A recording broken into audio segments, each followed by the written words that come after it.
السماء عليكم مدرارا ويمددكم بأموال وبنين ويجعل لكم جنات ويجعل لكم أنهارا তোমরা পানি বন্ধ করবা, তোমরা মাছ বন্ধ করবা, আলু বন্ধ করবা, পেঁয়াজ বন্ধ করবা, আমরা ইস্তিগফার চালু করে দিব, যা দরকার আসমান থেকে ফয়সালা হয়ে যাবে। আমার আল্লাহ ডাক দিয়া বলেন, কেউ যদি ইস্তিগফার করে আমি আল্লাহ পাক বান্দার গুনাহ ক্ষমা করে দিব। বান্দার জমিন থেকে আসমান থেকে বান্দার জন্য যদি বৃষ্টি বর্ষণ না হয়, ইউরসিলিস সামা আলাইকুম মিদরারা, আমি আল্লাহ পাক ওই জাতির জন্য আসমান থেকে উপকারী বৃষ্টি দান করে দিব। সুবহানাল্লাহ। আচ্ছা বলেন, ওয়াদাটা কার?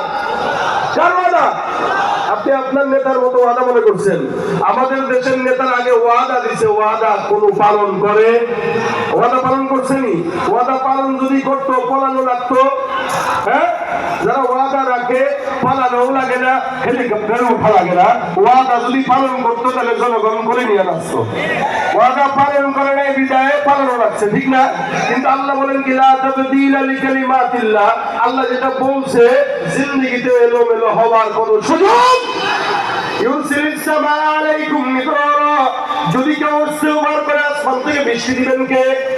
ওয়ায়ুমদিদুকুম বিআমওয়াল ওয়া বানিন, সম্পদ নাই, ইস্তিগফার করো, দোকানের মধ্যে বরকত হবে, সম্পদে বরকত হবে।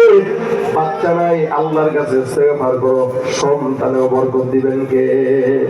আমাদের দেশের কিছু কিছু মানুষ সম্পদ না থাকলে, টাকা না থাকলে, বাচ্চা না হইলে দৌড়ায় খাজার দরবারে মাজারে সেজদা দেয়। আছে না নাই? সন্তান দেনওয়ালাকে মাজারে জায়গায় আব্বাকে বউরে নিয়ে আসলাম, একটু সন্তান যেন হয়, ফুটু দিয়ে দেন। এখন বাজারের বাবা যদি আপনার বউরে ফু দেয়, বুঝতে হবে এই ফু আসল ফু না, এটা নকল ফু। এক মাস আমাদের এখানে এতে কাপে রেখা যাও, দেখবা